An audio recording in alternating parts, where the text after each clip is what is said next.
For many good little boys and girls in the United States, there is no figure more revered than Santa Claus.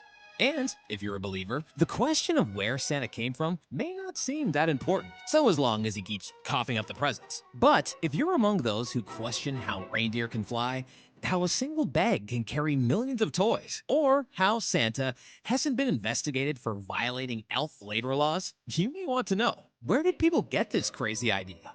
Who is this Kris Kringle we hear so much about? Was Santa Claus a real person? The answer, appropriately enough, is maybe. Christian tradition claims that old Saint Nick was indeed a real man, but you may have to take it on faith. Santa Claus first came to America as Sinterklaas, a traditional Dutch gift-giving figure. Sinterklaas is based on Saint Nicholas of Myra, a bishop who is believed to have lived in modern-day Turkey during the 4th century. Saint Nicholas wasn't exactly the jolly old elf we hear about today, though he was a patron to children. One of his most notable miracles was resurrecting 3 children who had been dismembered and pickled by a butcher.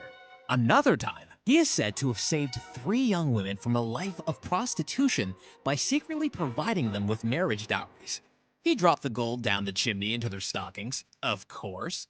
Unfortunately, there is also a serious question as to whether St. Nicholas himself ever existed. No contemporary sources mention him, and his biography wasn't written down until centuries after his supposed death.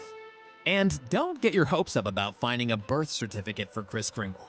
Kris Kringle is an Americanization of Christkind, or Christkindl, a gift-giving child figure popular in German-speaking areas, variously described as a manifestation of Jesus Christ as an infant or a childlike angel.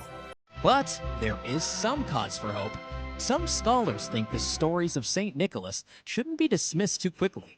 It's true that he left no writings and he had no disciples, but medieval Christians presumably had some reasons for building churches in his name, and remains alleged to be his are now resting in Italy. So maybe St. Nicholas did live once after all.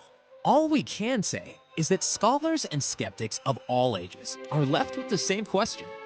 Do you believe in Santa Claus?